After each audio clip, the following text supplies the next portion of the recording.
do we want kids to get out of this experience? And more importantly, what do we want anybody to get? If they step foot in our school, how do we want to impact them? He was like, well, we want it to be the lake effect. And I was like, okay, what do you mean by that? And he's like, no matter if you're only here for a football game as a visiting school, or if you're here for all 13 years, we want you to come out of here better because of that experience.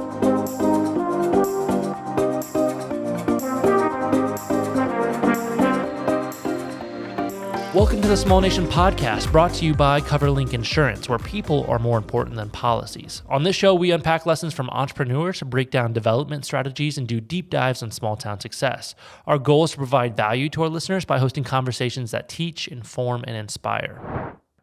Hey everyone, my name is Ethan DeLeon, and I'm here in the studio with the founder and CEO of Small Nation, Jason Duff. Today, we're excited to be hosting the Superintendent of Indian Lake Schools, Rob Underwood. Rob, welcome. Oh, thank you. I'm really honored to be here today. Absolutely. We have to be in our best behavior today because we have a superintendent here in the room. Yeah. Growing up in school, you always looked up to your teacher, but I just remember back is the next level is if you wanted to be recognized, or maybe you did something in class that you needed it, maybe a little course correction there, you go to your principal. But in a school district, not only are faculty and teachers working to prepare students, there's actually a lot of business things that have to be done. And I never really understood that role of a superintendent until I got a little older at school. And I happen to be an Indian Lake alum, so it's great to have the superintendent of Indian Lake Schools here. But I remember really understanding and getting to know our superintendent during difficult times. In our district, the merging of two elementaries was a really big challenge because you had, in these small towns, you have the district, but then there are little burgs and municipalities. And so merging Indian Lake and Lakeview happened to me be an experience in middle school. So you can imagine the personalities, and you're going through so many like body changes and life changes, but our school kind of grew. And then what ended up happening in a lot of towns here in Ohio is the older buildings, as they reached their end of life, the communities had to decide, do we try to renovate them or do we have to rebuild? And those are really tough, difficult decisions. But I remember at the time that the way the school board and the superintendent led those conversations is that we want to be one district.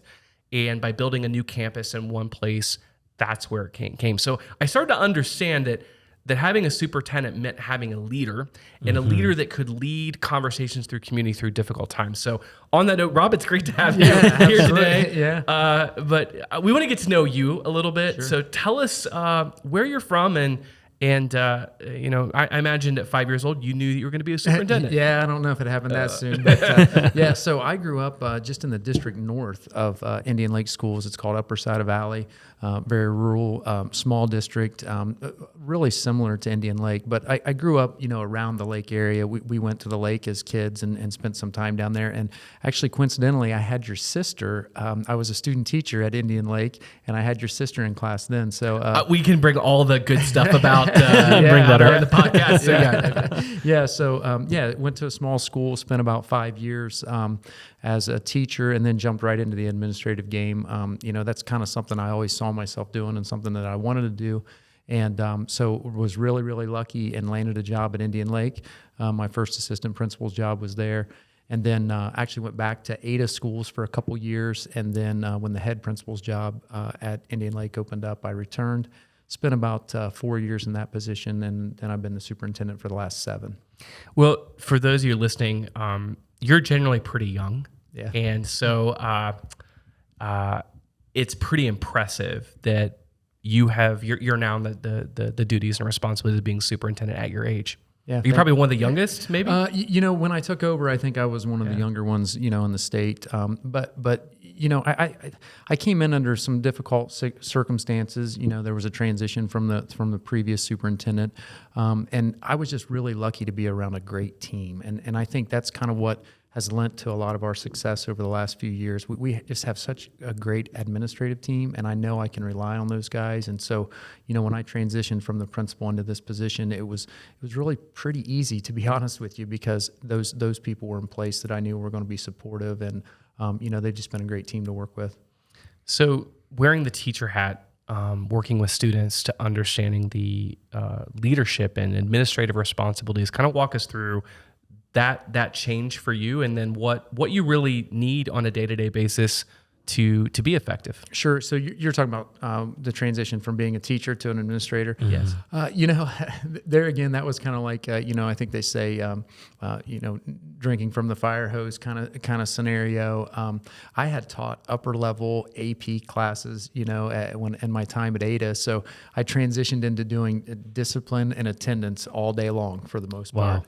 Wow. and so it was really eye opening. And I went from a school, that was, about twice as big when I transitioned to Indian Lake. So I think probably the biggest thing is to find those people in the field that have been successful and just ask for help. And I was really fortunate early on. I had some great mentors at Indian Lake. Denny Shaner, I don't know if you remember him. He was my principal. Yeah, so, he was your high school principal. Bill McLaughlin, probably another great guy. Yeah. Superintendent there. And those guys just kind of took me under their wing. And even today. So the other night we honored Jim Jenkins, who was the guy who really came up with the campus style concept at Indian Lake. Person. Yeah. Do you know he's a really great line dancer as well? Yeah, I have heard that rumor. Yeah. He's amazing. Yeah. Like he actually, and that was one thing just about the humanizing leaders. Like at the time when I was at Indian Lake, Jim Jenkins was the middle school principal. Yep. And one day he would discontinue classes and take everyone to the gym, and we would learn to line dance. Wow. And it brings out like the human side of that too. So yeah, and I met Jim actually when I was at Ada, and he was working for Neola, which is a policy group for schools. And he was one of the first guys who called me when I landed a job at Indian Lake to congratulate me and to say, hey, if you ever need anything, I'm here. I still live in the community. So I think it's just being connected with folks like that. And that just really helped in my transition and my professional growth as well. Yeah, that's really cool. So what was it for you that made you want to go down the education path to begin with? Yeah, I think it was just what he talked about already. I had great teachers growing up, and I was really into sports and athletics, and there for a while I thought I really wanted to get to be a coach, and so I started off as a teacher and a coach, and really enjoyed those 5 years that I did that. But I think I always kind of saw myself in a leadership position, and even when I jumped in and became an assistant principal, I loved the job. It was awesome because you could connect with families, and even though you were doing discipline, you were also kind of trying to solve problems that they were having maybe at home that was leading to some of the discipline issues. But I always kind of felt like I want to be the person that when someone comes in and complains about something, I can say, you know what, I'm the one who actually made that decision instead of kind of rolling downhill a little bit. So, it was kind of a natural progression for me. Once I got my principal's license, I started working on my superintendent's license almost right away, just knowing that someday if there was an opportunity, I wanted to be ready. Yeah, very cool. Well, Jason, we talk a lot about different elements of economic development on this podcast, but we've not spent much time talking about schools, and it plays a big, important part into the quality of life in the area. So I guess in your opinion, why are solid school systems like Indian Lake here so important to economic development? Well, I think amongst the school spectrum and amongst the teachers that are out there, what I love about rural public schools is that you kind of get a representation of your life. Yeah. And for me, growing up in a small town, a small school, I was in an environment where I could actually still walk to school. And I know some of that doesn't exist anymore, but like the nature that your neighbors and your friends, and that they come out when it's Friday night football, that when your t-ball team or your sports team needs to raise money for uniforms, that there's a small business that funds it. And I think that the fabric of a small school, I graduated with 100 people in my class, I knew everyone in my class. And the other thing is I got to get to know my teachers. They were also leading up the clubs and organizations in the school, in the group too. And you would see them out and about in the community. And I think maybe when you speak of your background, that was probably pretty similar, right? Oh yeah, I mean, I had just an awesome experience. Like I said, some of those great role models for me growing up were my teachers and my coaches, and those folks. And you talk about football Friday nights and what an amazing experience that is when the whole town is there, and even you talk about the community using the school buildings. We want our buildings to be open all the time. We want people on our campus. We want to be the center of the community and be that resource for folks. Now, there's a brain type, and again, those of us that have been through that experience, and I think probably, you'd probably echo too in Lima growing up. I mean, you went to a private school. Yeah, so I went to Allen East, which is actually very close to USV, but up until third grade. So, and I had two older sisters who were a little bit further along before I went to Temple Christian and Lima private school. Yeah. But, so we're some folks that live in the bigger cities, they hear this and they're like, only 100 people in class.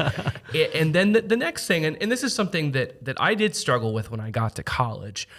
Maybe my math skills, like the available of AP classes, just didn't exist at Indian Lake when I graduated. Now a lot of that's changed under Rob's leadership, but like I probably was at a disadvantage with some of my immediate academic skills because truthfully, me and a lot of other entrepreneurs, we weren't really good at standardized testing. And I really wasn't. I was a very BC student in school. So when I wanted to go to college and get into Ohio Northern, my ACT was at the bottom of what they accept. But here was the difference is because I was involved in student council, I was in the musicals, I played in the sports teams. At the point of, and Bill McLaughlin will share this, like I was running all the school fundraisers and I was kicking butt. We sold more candy bars my junior year than anyone ever did in like high school. I believe it. But the point is being well-rounded and being a kid that could be thrown into a lot of different situations. I excelled at that.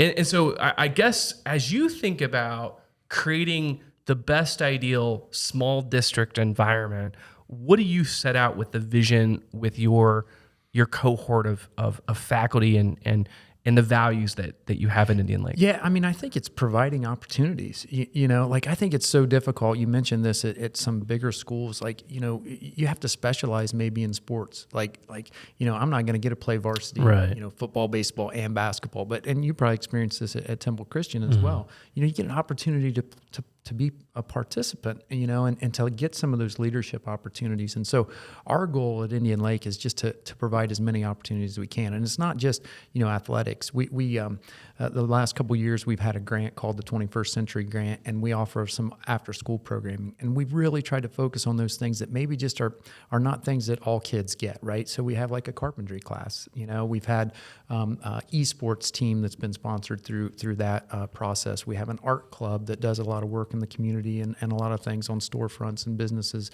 And so, the idea is not just the academic side of it, but to give them those other opportunities because, we know that for some kids, math is a struggle. And to have math after school later in the evening, you're probably not going to get loaded up with kids. But if you kind of guise that, in a carpentry or a welding class, now we can start to integrate some of those math experiences, but still kind of hook them in and give them those skills that they need.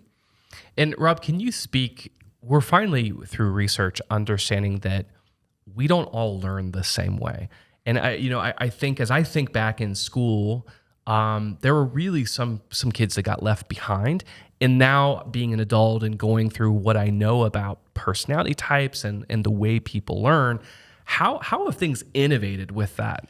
Yeah, and I think it's even getting more difficult because there's so many things that grab kids' attention, right? You've probably seen, recently there's some legislation in Ohio even to outlaw, cell phones in schools because of how hard it is to keep kids engaged. But, I think there's also some really good things. And I think it came out of COVID more than anything, to be honest with you.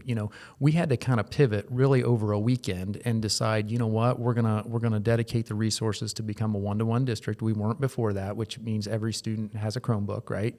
And we're gonna institute this program over the next couple of weeks, and we're gonna make sure all kids have access. And we're also going to provide the professional development to our staff so that they can be better instructionally online. And so, I think although COVID was a challenging time for us, it also helped us innovate at a much more rapid rate than we tend to do sometimes in the public sector.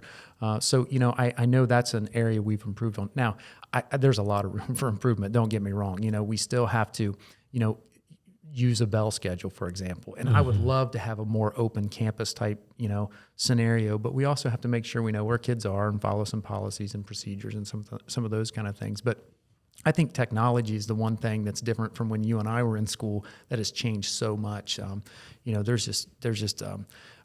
of our staff members or all of our teachers now, they have touchscreen boards in their classroom, and they're highly interactive and highly functional, where kids can even project from their seat up onto the board, like, a problem that you're doing. So we've definitely seen some advancements in technology that I think's improved our ability, to reach all kids. And probably more importantly, when it comes to their development, we probably test kids more than we should. I'll be the first to admit that. But we also know where they're at much more frequently because of some of these, this computer technology. So we can find, maybe some of those areas where they're struggling, and we can get them an intervention much more quickly than we used to be able to. And just to your point, a testament of integrating that technology in classrooms and things like that. We had iPads or something like that in middle schools, and that's actually what started. It was the first tool I had for me to be able to experiment with video production, and now it's what I do professionally, which is really cool. And then later on we implemented Chromebooks, like you were saying. Like every student has a Chromebook, and just basic understanding of downloads and calendar and email etiquette and things like that. Hugely helpful and beneficial. It's good to know the contrarian view, and that's why I love connecting with people like Rob to know what's happening in the classrooms today, because we have our lenses from what we remember and what we went through, but the technology, why the devices, the negatives being a distraction, what they're able to do with the power of the device in their hand. And now you even pair on AI. And I know that whole spectrum. I imagine every event, convention thing you go to, that's probably incorporated into how do we leverage this and what are the negatives of that. But it's preparing them to have the critical skills to know how to leverage those tools. Right. And I think, what's unique about Indian Lake, maybe when we talk about those things, is we still offer traditional shop class and we still offer FFA, but then we also offer informational technology and graphic design and, some of these other things that kind of pull that all together. So, I like to think, or I hope, that we're reaching some of those kids who they still want to learn how to build cabinets, and they still want to do, some of those traditional skills, but then we're also trying to pull in, some of the technology too. You mentioned AI, that's something that's a part of every meeting I'm in with my admin team. How do we address it from a policy standpoint? But again, like you said, how do we leverage it not only, for our students, but for our teachers too? You want to talk about a powerful tool for writing lesson plans, for assessing students, grading students. And so it's kind of taking that concept of, the traditional classroom where kids are in rows and listening to the teacher. Those days are over, right? Like we can find information wherever we want to find it. So there's no longer an expert, a sage on the stage, right, in the classroom. That teacher has to kind of be more of a facilitator now as kids go down their own path for their own learning style. Yeah. Wow. Running an organization, as you think of Indian Lake Schools, how many associates, people are all involved in that? So we have about 1,400 students, and then we have just a little over 200 employees. And I always say what's unique about schools is, we have, our I guess what you would call our clients, right? Our students that we serve. But not only do we serve them, we serve their parents. We serve every taxpayer in the district. We obviously serve our employees. And I think that's where public education has made, a massive shift over the last 15 or 20 years. It's no longer like, hey, you live here, you have to come here. There are lots of choices, right? So we have to be a service provider, and we have to be competitive.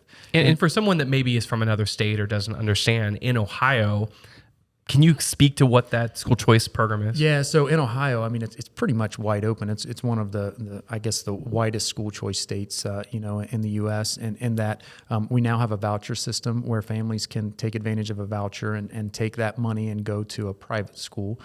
We also have, there are community schools, basically online schools for the most part, where a student could get their education completely free, completely online. We also have, traditional public schools, and then public schools then are also in competition with each other because of open enrollment. So, it's pretty much what parents want.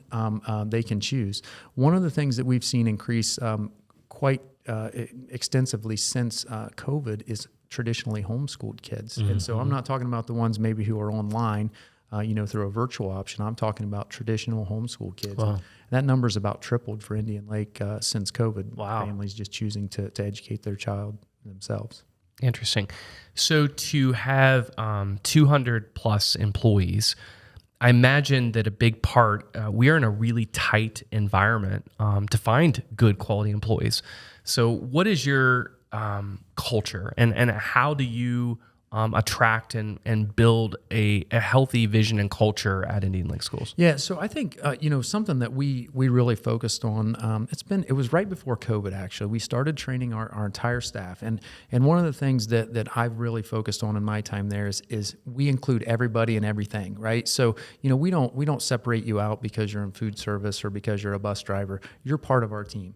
Like, I know for a fact that the first person a kid sees in the morning is the bus driver, and that's the last person they see at night. That's the last thing they see that's associated with Indian Lake Schools. So I need that employee to be on point, right? We need them to be the best they can be every day too. So we've included, our whole team and everything we do from a professional development standpoint. We adopted a program, again, we trained the staff in 2019 into 2020, and it's called R Factor. I don't know if you've heard of Tim. I've seen the banners, and the students even talk about it. The late Tim Kite, who's done a lot of work with, college football teams across the U.S. And we went through extensive training with our staff, and it was really interesting, the timing. So we just got our staff through the training, and COVID hit, at the end of that year, and we thought, can we roll it out to the students next year or not? Like, this is not really good timing. And it actually ended up being perfect, because the whole premise behind the R Factor is E plus R equals O, right? Like, so there's an event that happens to us that we can't control, and that happens daily, right? And that's the effort, right? Right, that's the event. So the event. The E is the event. And then the only thing that we can really control to get the outcome we want, the O, is our response, right? So it worked out perfectly, because we had, again, just went through a lot of this training with our staff. And then we were able to spend the next couple. We've actually, every year we send our students through similar training, and it's a really simple concept, and there's a lot more to it than just E plus R equals O. But at the core of it is, hey, if you want to get a better outcome, you got to come up with a better response. And it's been good for us. We talk a lot about owning your own 20 square feet. So like, the analogy is, if you're an employee or you're a student or whoever you are in our organization, you occupy 20 square feet. And how you impact that 20 square feet impacts the next person's 20 square feet, and the next person's, and the next person's. So, we talk a lot about how you can make those choices, right? To do the best you can within that 20 square feet to have a positive impact on the whole organization. And so that's kind of at the core of our mission. And then we just kind of build from there.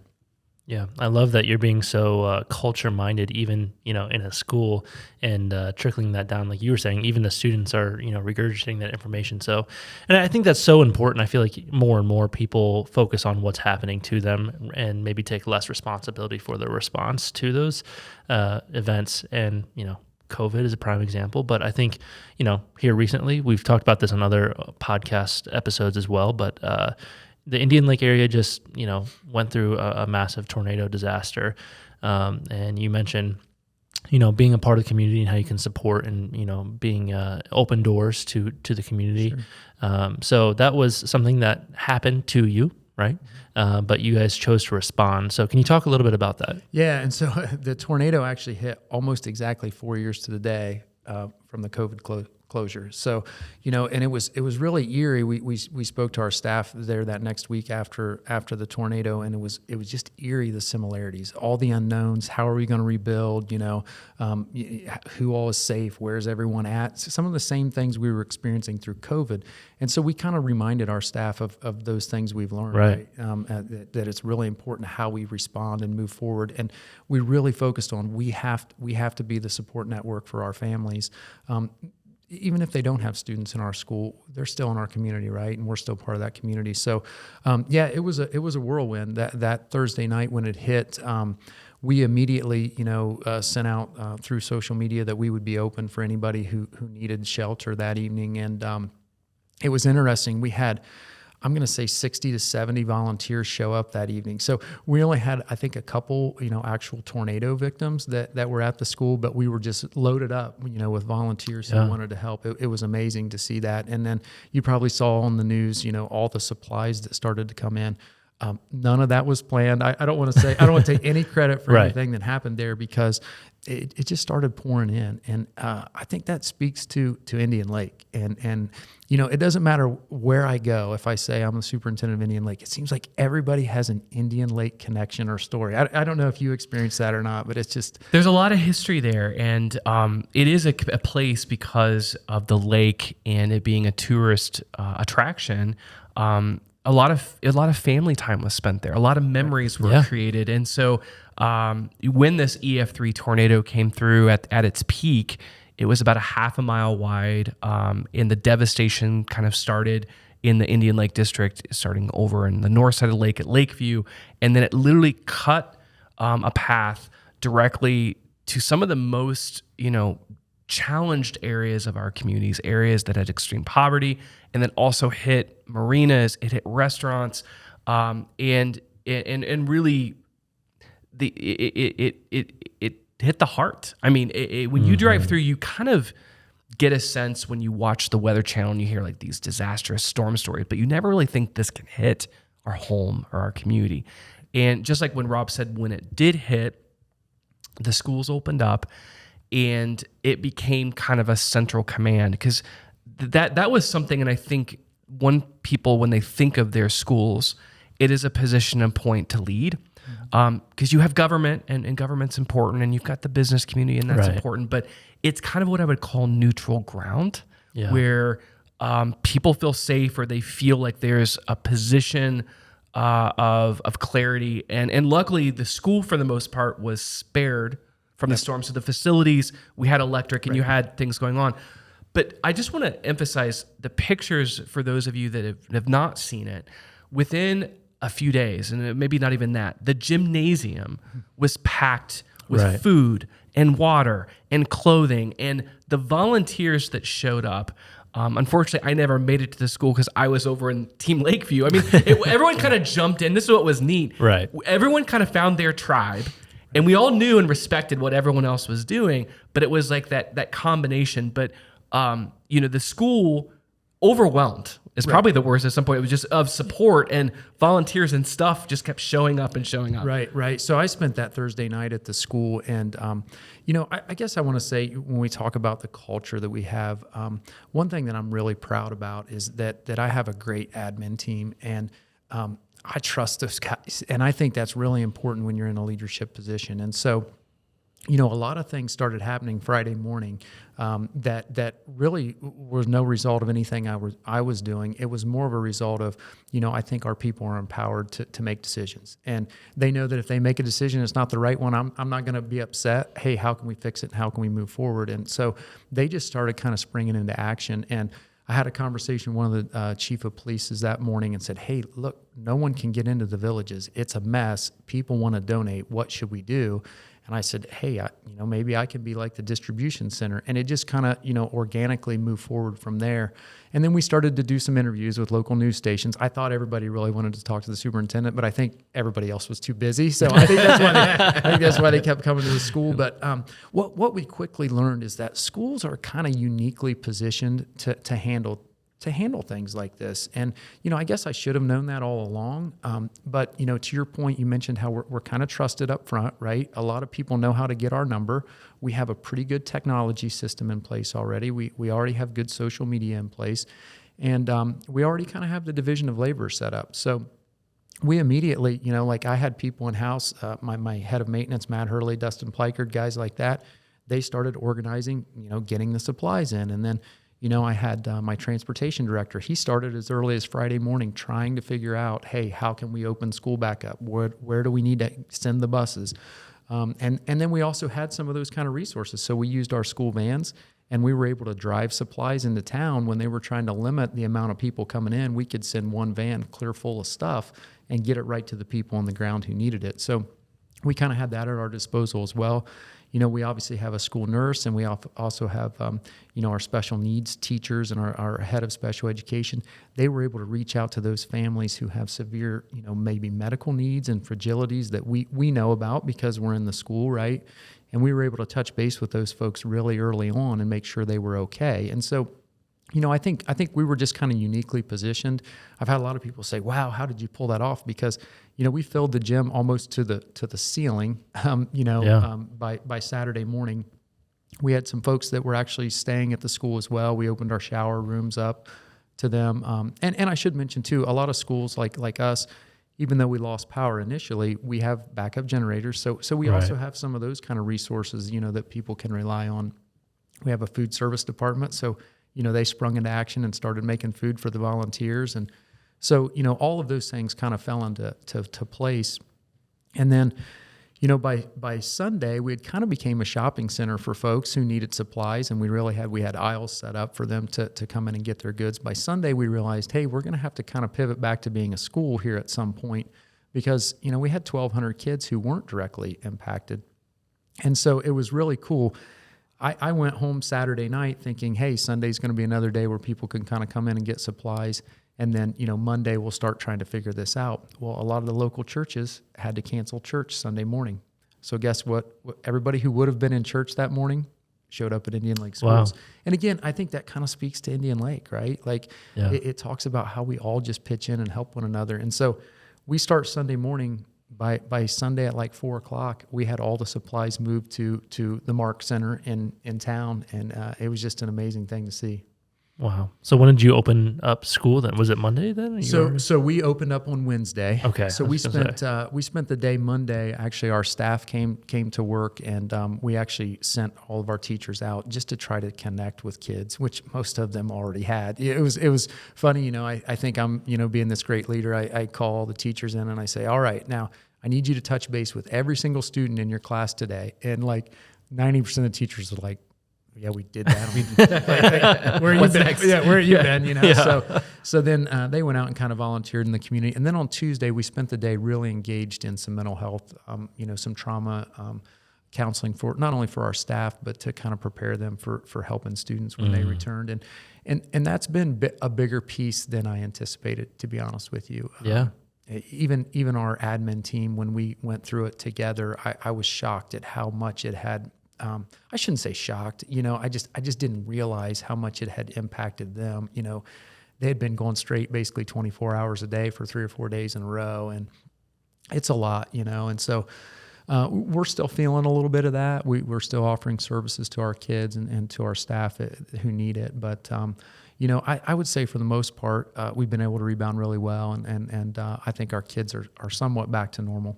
The normalcy, I think one of the things going through that week of crisis that Rob and his team were working really hard to do is how do we get, because I think there were over 300 families that lost their home.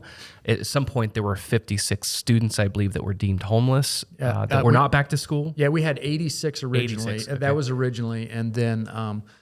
we had 56. That number was the amount living outside of the district. And so we've provided transportation for those students. We've had some great staff members step up, and, they take off in vans early in the morning.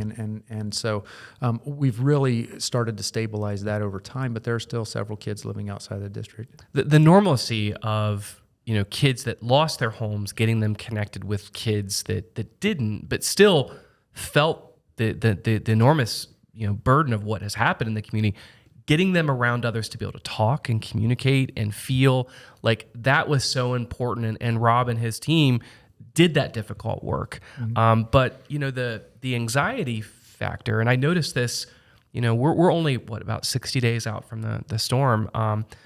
We have had 2 other pretty significant severe weather warnings. Mm-hmm. And then I think 2 days ago, we had a tornado warning here in Logan County of a storm on the same path. And that anxiety is a real thing for the community and for your students and for your faculty. How do we help manage that? Yeah, that's a great question. I know we've been really blessed. We have a school-based health center that's located in our middle school, and it's their community health and wellness partners, and they've been just tremendous. And so they actually dedicated some extra counseling, to our students over the last several weeks, and they've been available. So, I think we've done a good job with the one-on-one counseling, but we've tried to touch base with our kids. I know we held an assembly for our high school students here a week or so ago, and just brought them together and just said, hey, we want you to know you've been through something. I know we may have not addressed it with each of you individually yet, but even if you weren't directly impacted, there's a lot of guilt from folks who, why is my house still standing, but the guy next to me lost everything, So we know that's real. We know that's there. And we know it's going to be a process. The one thing that's been really, really good, I guess, from my standpoint to see is it's been a lot like, again, that return from COVID. When our kids were back, they were like, high-fiving us, and they were ready to be back. And, that makes you feel good when kids want to come back to school and have some of that normalcy. Yeah. And I'm sure some of the groundwork of the work on culture that you've done, even leading into it, had to have played into that, ability to bounce back like that a little bit. So appreciate the work that you're doing there. All right. At this time, we're going to take a quick break to hear a word from our sponsors. Come check out 600 Downtown Pizzeria in downtown Bell Fountain, where they cherish the art of making the most authentic, unique, and delicious, world-famous and award-winning pizzas. Their team hand-spins each pizza the old-fashioned way and only uses the freshest of ingredients. Come see why they were featured on the Food Network. If you are looking for a dynamic workspace in the heart of Bell Fountain, look no further. Build Cowork and Space is your destination for creativity and collaboration. With state-of-the-art facilities and a thriving community, this is where innovation happens. Join them today for as low as $99 a month and build your success at Build Cowork and Space. So you work with a board. Yes. Tell me about the school board and tell me about that role that you have with them.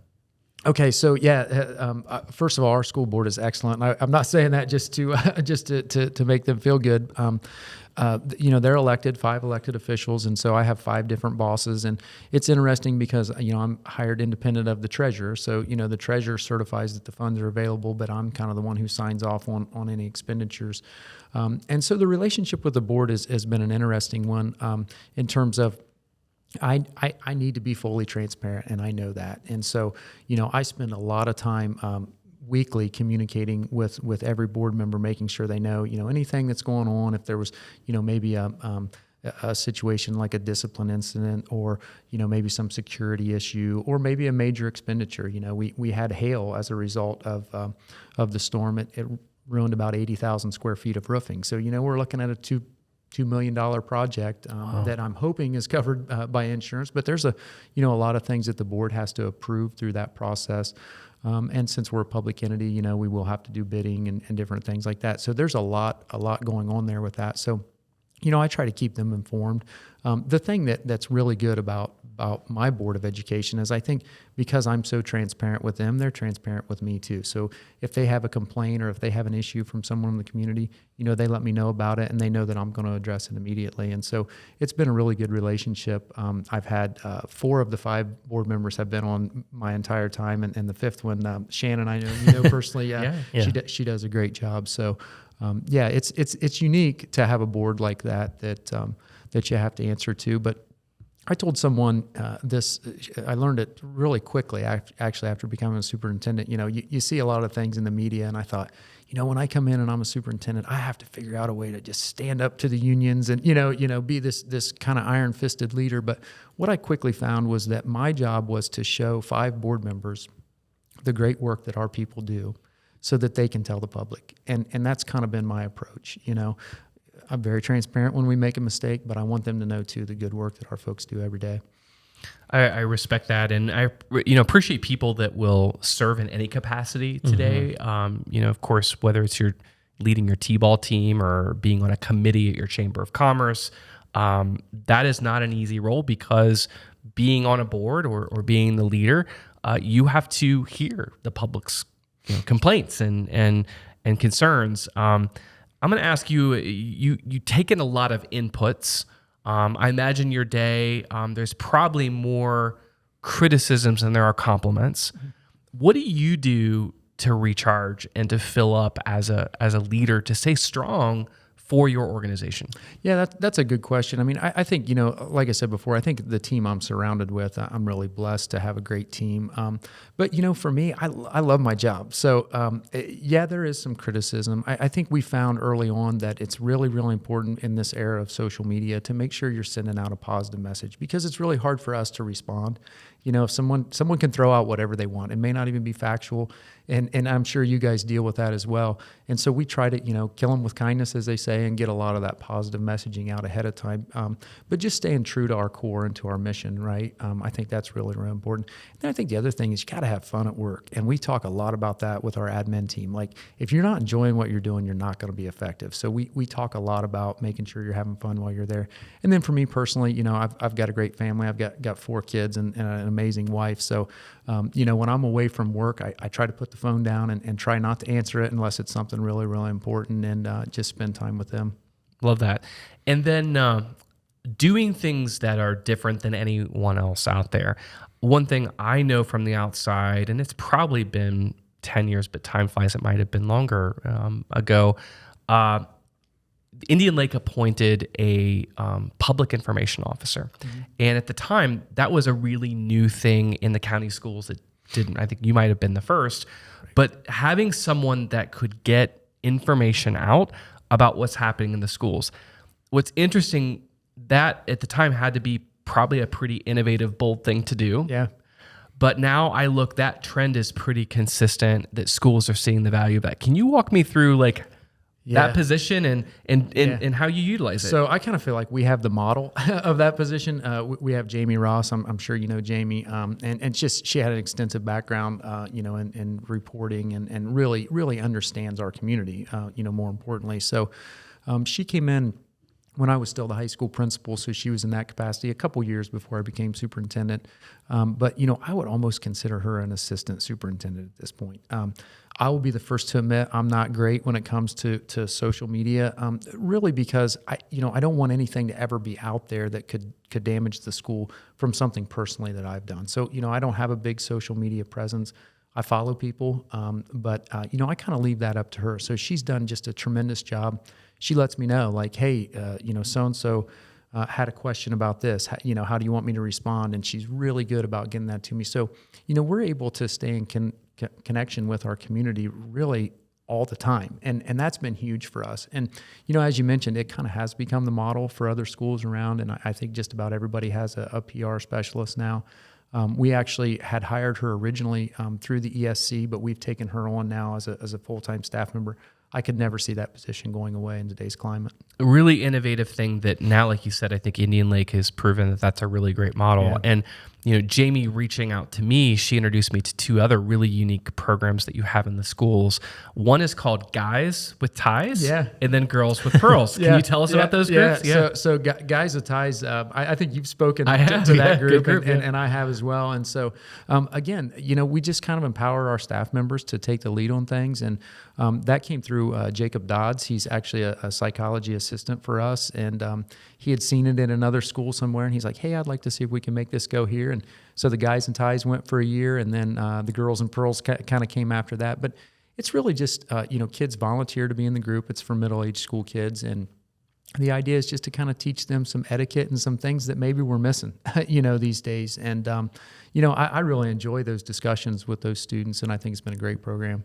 Well, it's ways of integrating the community and giving people an opportunity to come in and speak. Like, I remember some of my favorite days in school was when people from the outside would be able to come in and you get to meet them. But I think that exchange works both ways. Of now that we're trying to fill our businesses with great employees, we need to prepare students for knowing what those opportunities are and what businesses are out there. And maybe, as we kind of wrap up this segment, your job at Indian Lake is to prepare the next generation of students. Yeah. And tell us a little bit about how you look at that role and charge and what the school is doing with those paths that they have. Right. So, I think the most important thing is to remember is that, we want our kids to feel like they can come back to Logan County. And that's been, kind of on point of our message all along. We want our best and our brightest to stay here because I think that's the only way we can, flourish and continue to be a great community. And so, there's not just one pathway. I think when you and I were going through school, I think it was like, hey, you got to go to college or life's going to be tough. I think that was the message. And now I think there's a lot of different pathways. We're encouraging our kids, to focus on not what you want to be in life, but what you want to do in life. And more importantly, that don't think of high school as a finality, right? Like, we want you to be lifelong learners. That's the only way you're going to make it, because there's no profession. If you decide not to go to college, that's fine. I think that's perfectly acceptable, and we want kids to know that. But you're going to have to keep learning, and you're going to have to keep evolving, especially the way technology is moving. So, we try to create different pathways for our kids so that they can go out and do what they want to do after high school. Yeah, I love that. Thanks for sharing that. And I think it's evident, I see proof of those concepts all around in this area. So thank you for your work there. Yeah. I'm going to kind of move us into more of a lighthearted little segment here, rapid fire Really Q&A. Important questions, by the way. Okay. These are the tough ones. Yep. Okay. So the first question is, are you a Coke or Pepsi person? Pepsi. All right. Wow. That's changing up our mix. Okay. Yeah. But I only really like it out of the tap, I guess you would say. So I don't really like it pop out of the can. I like it out of the fountain. There is a difference. Fountain Pepsi drinker. Yeah. Pepsi. We know it. Sweet. What is your favorite restaurant in Logan County? Oh, wow. That's a great question. I would probably have to say Brew Fountain. Brew Fountain. Brew All Fountain. right. We're a So little are you a biased here, panini guy? Well, maybe not for the food. Yeah. Okay. yeah. The Light snacks. It's a great place, by the way. Yeah, it's a great restaurant. Good choice. What is your favorite activity at or around the lake? Ooh, at or around the lake. That's a good question. Just being on the lake, to be honest with you. I don't have a home right on the water, but my brother does. So we spend a lot of time That's with the him. best thing. Does he have a boat too? Yeah, he does. Okay. Yeah. The trick, at Indian Lake is you never want to be the person that owns the boat or owns the house, because you got to do all the work and the maintenance, but you got a brother or family member. Score. Yeah, you're 100% right on that. Yeah, I love it. And last question here is, what subject did you teach when you taught? Yeah, I taught high school social studies, and probably my favorite thing to teach was government. I really enjoyed teaching high school government. And what was your major at Ohio Northern? Integrated social studies. Yeah. Yep. Okay. Do you have a favorite professor at Ohio Northern that was meaningful to you? Dr. Romanowski would be. I don't know if you ever met. Never him. had a class. And then probably Dr. Lomax. I don't know if you remember Dr. The L's. We had two Lomax and Laughlin. Yeah. Both of them. I dodged both of them, I think, actually. Yeah. So, but they are beloved, but they were known for being difficult. Meaning, if you got a good grade in their class, you had to work really hard to get it. And Dr. Lomax, I remember, I thought I was a pretty good writer, and I come in, and I remember the first paper I turned into him, and he used some very colorful language, and I left there very defeated after my first meeting with him. But by the end, I think he made me a much better writer. And I really think when I went and got my doctorate and worked on some of that kind of stuff, I really think he was a guy who, at the time, I didn't care for, but really set the stage for me to be successful. Isn't that the ironic thing? The people that we go through that, were tough, or maybe gave you feedback that wasn't always like what you felt was going to be good. Right. It made you strong. Yeah. Yeah, I love that. A couple closing questions here for you. And the first one is, what is one professional development resource that was impactful for you along your professional journey? Well, yeah, I think everything we've done with R Factor has just been huge for me, and more importantly, how I use it at home. I think it's good for you professionally, but it's caused me to kind of rethink things. It's so easy. We talk about, with the R Factor, they talk about, default over disciplined responses.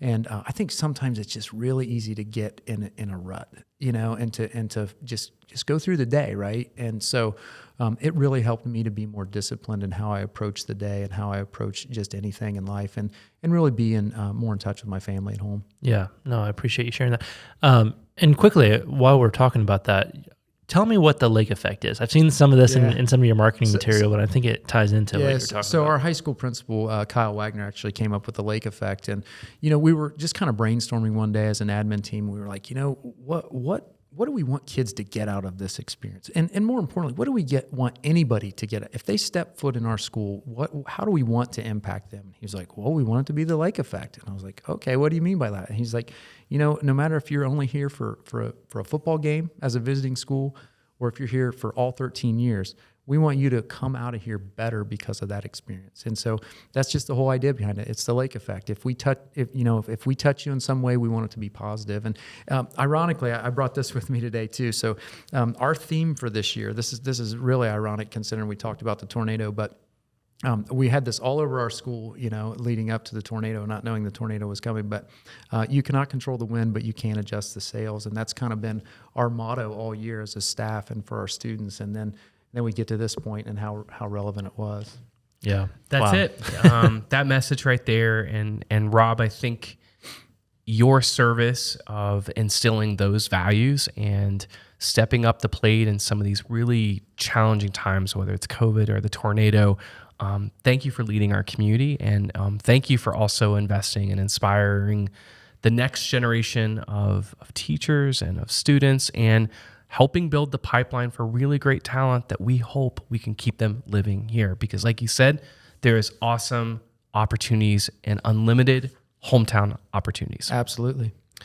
Rob, if someone wanted to reach out to you and maybe learn more, whether it's through the disaster or just more about some of the programs you were talking about today, how would the best way for someone to get a hold of you? Probably my email address or call my office. Yeah, got it. We'll do. You're not your TikTok? Yeah, not the He's social like, I'm not media. the social media guy. Yeah, I'm not good. I'll leave that up to Jamie. So. Great. Well, thanks so much for being on the show today. Yeah, thank you. It's been a real honor. Thanks for tuning in on this episode of the Small Nation Podcast. We hope that conversation proved valuable to you. And if you enjoyed it, be sure to share the episode and follow the show on Spotify, Apple Podcasts, or your favorite podcasting platform. You can also subscribe to the Small Nation YouTube channel if you prefer to watch your episodes. Follow Small Nation on social media, and we'll see you in the next episode.